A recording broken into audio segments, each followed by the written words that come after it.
Hi, welcome to today's LinkedIn Live. I'm Bridget Pepe, manager at ProcureAbility, and I am so excited to be joined today by Emily Cole, co-founder of Fans First Entertainment, the company that brought you Banana Ball, which now has an incredible 6 teams, including the world famous Savannah Bananas, widely known as the greatest show in sports.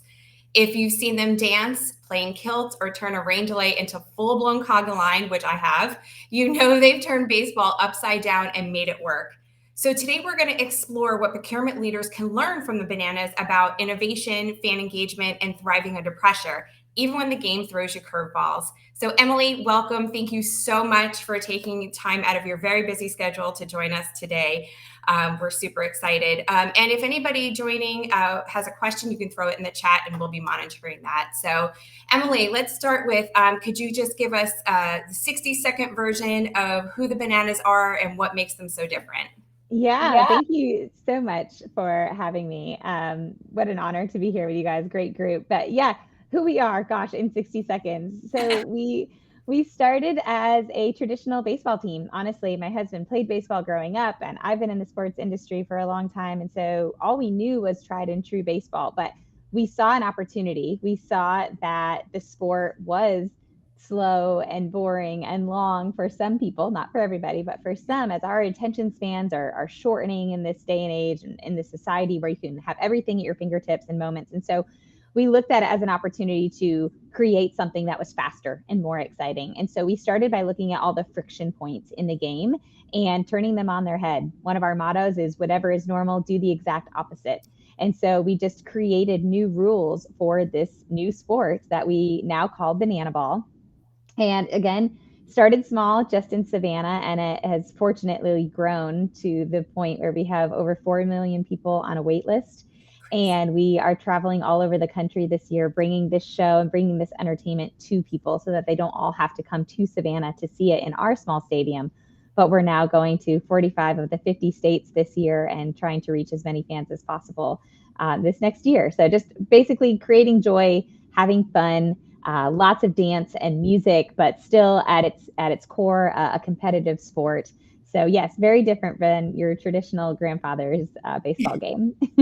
Yes, it definitely is. It's a lot of fun. And in procurement, we're challenged with the same things, right? Sometimes we could be seen as a friction point. So how do we innovate? How do we become better partners? Keep our stakeholders engaged and just keep delivering results. No matter what gets thrown our way. So, okay, so let's go on to our next section. So you took, like you said, a 150-year-old sport steeped in tradition, and you've turned it into a highlight reel of constant entertainment. In the same procurement, we face a lot of legacy processes and mindsets, right? So it could be just as traditional and hard to break that mold. So can you walk us through what gave you the courage to take that risk in changing something so traditional and something people hold really passionate and dear? Yeah, well, when we first launched, we first of all didn't know it was going to be this big. And so what we were just trying to achieve was to create something fun and entertaining for just the people in our circle who wanted it. We are not trying to come in and push baseball out. We're not trying to take over the game that the traditionalists love. We're just trying to offer something supplemental, something different. And so by going in with that mindset, it really was the abundance mindset of, hey, we all have a place here. We just want to come in and create something different. I think that has helped our just forming the entire sport and the league as we go. Is we're just trying to create something fun that we would enjoy. And if other people choose to enjoy that, great. But it was never this goal to make it massive or to take over the world or to push another sport out. And so I think maybe just that humbling smaller mindset of we want everybody to win is what gave us the courage to really do it. Is we didn't know we were climbing a mountain when we first started it. And that has kept us going too, is this more people are saying, okay, I am interested. I want to get involved. That's why it has grown. But yeah, that was just the original mindset. And I think what gave us the courage was just that we knew it was something some people wanted. And so we just started small by giving it to them. Of course, over time that has evolved, but still, we're still trying to serve just the people who want to come in. We're still not trying to attract all of the traditionalists or say that we're for everybody. That's not the case. We're not for everybody, and we're totally okay with that. So I think that has been the biggest, one of our biggest success helpers is that it's just us staying focused on who we are and who we're supposed to serve. I love that. I love that who we are and who we're supposed to serve. I think that that's a great mindset that we can kind of rethink, right? What is our purpose here? What are we here to do?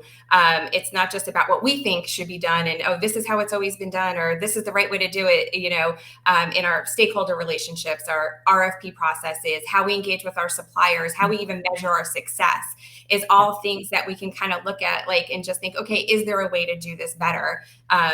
So you made baseball faster, funner, and fans first. And we can do the same thing by making it faster, more collaborative, and stakeholder first. Yeah.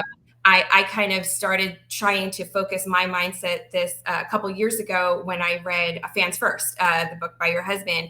And it was very mind blowing. Like, I never thought to apply those principles in my everyday life, and it can really turn around how you build relationships, how you gain trust so that you can do more and help more. And I think that's what you've done so successfully with your fans is build that trust. Like you said, we're not trying to take away your baseball. We're just trying to make it a little different. And I love that so much. Yeah. Thank you. So your guiding principle is fans first, right? Yep. And procurement leaders really should start thinking about our fans, our internal stakeholders, our suppliers, our customers. What are some of the ways that you go above and beyond to delight your fans? And how does this direct what your team focuses on a day-to-day basis? Yeah, it's such a great question because as we grow, we are continuously reminding ourselves, hey, this is the North Star. This is what we need to come back to. Because as an organization grows, there's just other things that come up. There are just other, politics and responsibilities and things that come in. And so we have to continue reminding ourselves, who are we serving? What are we here for? A great example is something that we're doing this week. This is a big time of year for us. People don't realize that because there aren't any shows or any live games, but merchandise is a huge part of our business. And this is, of course, the shopping season. And so we have thousands and thousands of orders coming in every single day. And what we're doing this week is everybody in the company, staff, cast, players, everybody who works for Fans First Entertainment is taking like 10 to 20 orders and they're calling those people and they're just saying, thank you for making this order. And it ends up being phone calls that go 30 minutes. So we find out about their lives and we're just talking to them. But an example like that is true to who we are. We're going back to our roots where we used to call every single person who bought a ticket and merchandise. That is unfortunately unscalable now that it's in the millions. But just taking a chunk of fans and a chunk of orders and going back and having everybody in our company have that touch point, that personal conversation, it's reminding us of who we're serving. And I love those little surprise and delights that we have. Often people will say, oh, did my credit card not go through? Or, why are you calling?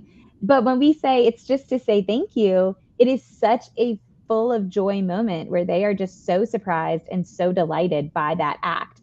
And so things like that are things that we try to bring into our lives whenever we can to just, again, remind us who we're serving.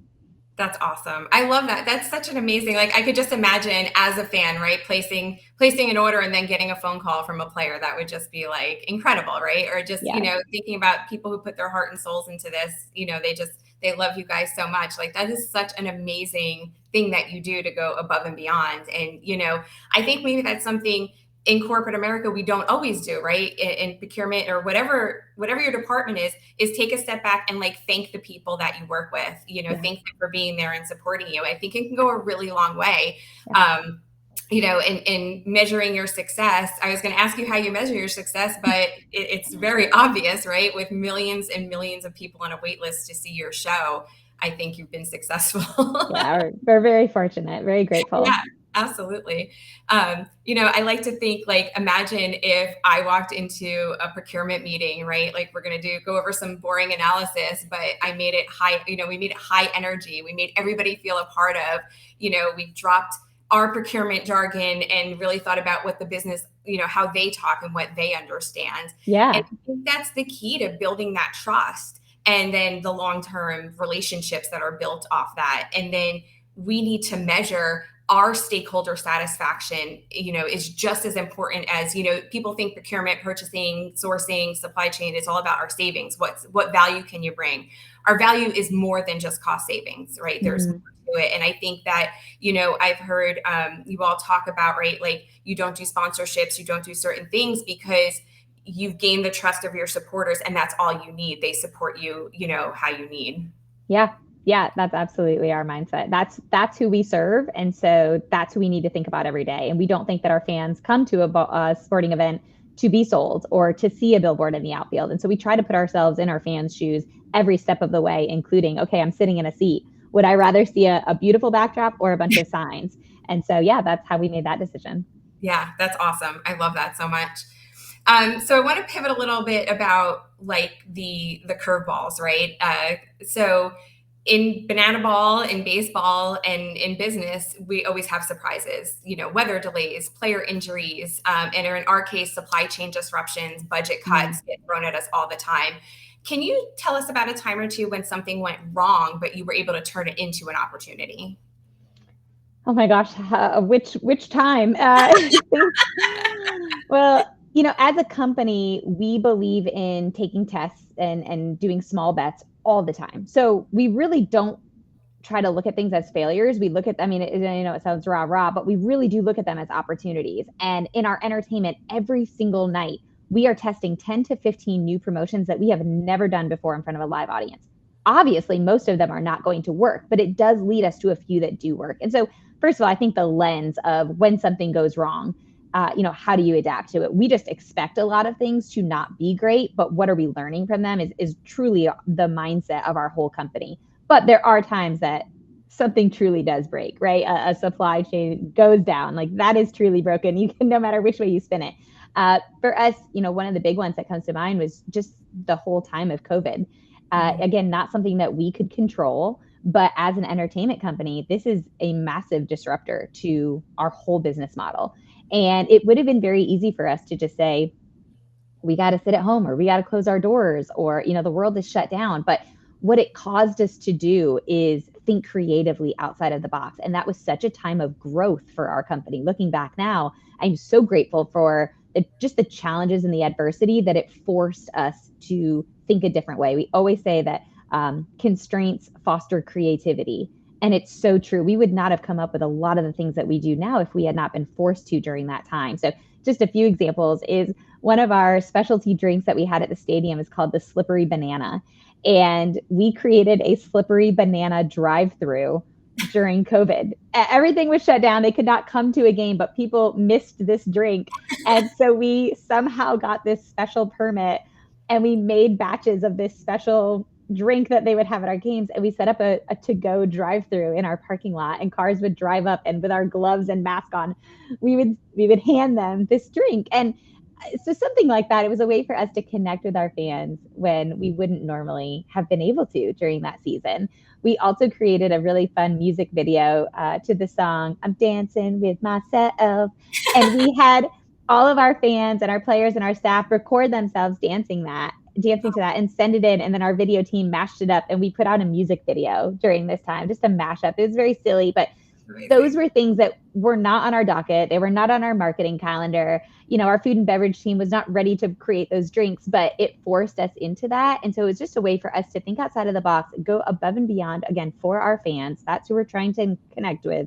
And so something went wrong, but we were able to quickly pivot and adjust and honestly create more fans out of something that when you first look at it is detrimental to your company. If you look at it a different way, it can hopefully create more long-term fans in the long run.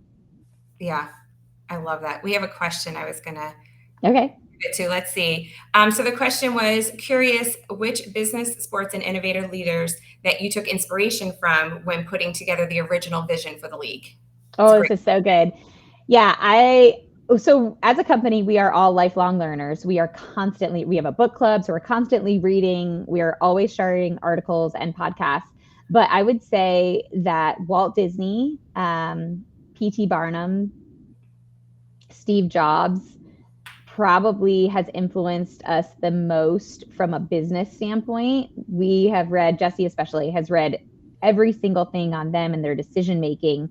and how they created the worlds that they created. And so we've learned a lot from them from a business standpoint. There are, of course, other companies that we study from a culture standpoint, and there are other categories, but from a business and a leadership standpoint, those are some of the big ones that stand out to us. I love that. Yeah, I recently, Simon Sinek, his Start With Why. It's been a Yeah. huge influence on me just along the theme of what we've been talking about, how to reshape that mindset. Why are we here? What are we supposed to be doing? And I think it's important, when something fails, when you try something and it fails, just keep pivoting to innovation. Yeah. In procurement, we have supply chain disruptions. COVID was a hard time for everybody. Plant goes down overseas and all your parts stop coming, it happens. So you need to look at new vendors, technology, changing how you build something. These are all different things that we can look at. And I think the key thing is the mindset of embracing that agility instead of just going by your old playbook, right? Just embrace it, go for it. It might work, it might not work, but do your best, do your best research and go for it. So I Yeah. love that risk taking. Oh yeah, we're not new to that. Okay, so you've created this incredible culture that attracts talent and keeps people energized. What's your secret to keeping your players, your staff, and your fans so engaged and loyal? I love this topic so much because we really do believe that our culture is our secret sauce. I mean, it is so powerful what we have as a nucleus and how we work together. And for us, it's a little bit more unique than a typical business that we work together, but we live together, we travel together. I mean, we are with these people 24/7, really. And it's funny because Jesse and I, my husband and I, own the company together and run the company together. And so we always joke that it would be very hypocritical of us if we did not allow people to date and or get married within the company. So our company is made up of a lot of families. It's a lot of couples. It's a lot of people who have either started working for us and then they've brought in their significant other, or they've come to us single and they have found their significant other in the company. And so first, I'll just say that we protect our culture so much and that we really look at ourselves as a family. And I know that that is controversial in the business world. Like sometimes you can say I love you and some people don't agree with that. And sometimes it's okay to act like a family and some people don't love that. But for us, it works that we really are a family, and it truly is that in all senses of the word. But I think because we are so intentional about that culture is why it is so strong. We protect it at all costs, and we are constantly getting together. Like I said, we live together, we work together, we travel together, so we're already together a lot. But on top of that, we are planning fun outings all the time to get together. And now we're at a point where we don't all live in Savannah. We have a ton of remote people, but we are constantly super intentional about getting together, both for work and for fun things. And at the beginning of every weekend and at the end of every weekend, and that's every weekend of the year pretty much that we're playing games. So at the start and the finish, we gather as a group and we talk about fans first moments. We remind each other through stories and emails and comments who we're serving. We talk about the celebrities who are going to be there that night. And I don't mean the celebrities in the sense of somebody famous who's on TV. I talk about, the little boy that just rang the bell and is getting out of the hospital because he's overcome cancer. That is the celebrity who we are all focused on celebrating him that night. And so by having that intentional conversation at the beginning of every weekend and then at the end of every weekend and shouting out each other and saying, I saw Max go up to the top deck and he was with this family and this story happened, and we shout each other out and we talk about all those fans first moments. We're just constantly reminding each other and talking about who and what is important, and that is each other and the people who we're serving every night. I don't know if there is another company out there that is as intentional about that as us. Like we are doing this 24/7. We have a shout out page on all of our chats, and we're so constantly focused on this that it's something I'm super passionate about. Obviously, you could tell I light up when I talk about this. But I am so proud of our culture and the people that we serve and the people who we do it alongside. And that's something that we're just always focused on. I think that you have to be, because like I said earlier, you get pulled in a million directions as you grow. And so if we do not come back to that, we will lose it. And that's our secret sauce right now. And so very hyper focused on that, the culture. I love that. I love it. Our company is really good about, they're very people for like they're people first, right? So I feel like our company already has kind of like a fans first approach in that Yeah. we're all remote. We do get together once or twice a year, and it's important to really, Yeah. do that stuff. And I think what people need to, again, changing your mindset, bring that to the corporate world, right? Be Yeah. intentional, say thank you, talk about what went right, what went wrong. I think it's super important to do that constantly. And because it just keeps building the relationships, and then people are going to want to come to you for help. They're going to want to keep doing things with you and projects and all that Yeah. kind of stuff. In procurement, we talk a Yeah. lot about getting a seat at the table, being involved early in conversation so we can bring value. And I think if you have that mindset, that culture of I'm putting you first, I genuinely care about you and what you're doing, then I think you will get that seat at the table. It'll be super easy because they're just always going to think of you. Yeah. And that just, we shift the focus from that short-term transactional mindset to this long-term relationship mindset, I think is really important. Yeah, it is. And when you said the remote thing, that just reminded me that I think that that's something that a lot of us, well, we're really, the whole world, the whole country right now is going through that challenge of, oh, I don't work with my coworker anymore. I work with them, but I don't really work with them. We have found that the turning the camera on and just seeing Yeah. somebody and talking to them is so important. We have gotten very big on turning our cameras around and shooting videos and sending them to each other when we have a question rather than typing it in an email. We do a lot of audio messages where we just send the voice to each other to ask questions. And there are apps, there's things like Marco Polo that you can do, or there's other apps, but we just do the recording on our phones and send them to each other. And that has kept our people really close. I think that you might be on the other side of the country, but just by seeing each other's faces and hearing each other's voice all day long, it's kept us really close. And we feel like we know our coworkers who are really not with us. We get to know them a lot better. And so that's something I challenge everybody with who's remote is, how many text messages have you sent today with a video of you, or were they all just words, right? And how many audio messages have you sent, and how much closer will you be with a coworker? How much more quickly will you bond with them if they get to see you and hear you? So that's just a fun challenge. I love that so much. We have another audience question I want to get to. The question is, you've taken on new venues, college stadiums, et cetera, that present unique challenges that you hadn't faced before. How did you go about taking on that change? Yeah, well, this is something that honestly we're still working through, because every single week we are in a new stadium, and now we're at the point where we have 6 teams, and so every weekend we have 2 in this state and 2 in this state and 2 in another state, and so your real life in the moment going through new challenges, and you don't have your whole team together because you're spread out all over. And so I will say that we've used the word or the phrase prehab instead of rehab. We try to get ahead of as many problems as we can. And so one of the things in this specific question that I think we have done that's worked really well is we do site visits on all of our stadiums. And so this is our downtime. This time of year, we don't have any live events, but our team is spread out all over the country right now, meeting with security teams and venues and managers of different cities and just all the people who are going to be the stakeholders in those events. And we're meeting with them now and saying, okay, this event is in 8 months. Let's go down the checklist. Now, we've met face to face. Again, we know how important that is. And we just try to get ahead of all of those things. We walk the grounds. We have a layout with the security team. Like, we're getting ahead of a lot of the things that arise on the day of an event. And so I think that has helped us a lot by just getting ahead and doing those intentional site visits and working through the plans with people in person on site before we actually get there with the whole crew. That's, amazing. Definitely that proactive mindset instead of reactive is super important. And I think, I try and do that, when we're thinking about a project, let's lay out what are all the things we think can go wrong up front, and how are we going to pivot, during Yeah. just brainstorm and taking from past experience and stuff. So that's awesome. We are getting close on time. So I just wanted to thank you again. I just also kind of wanted to wrap up and just remind everybody who's watching that we challenge you to break the mold when tradition holds you back.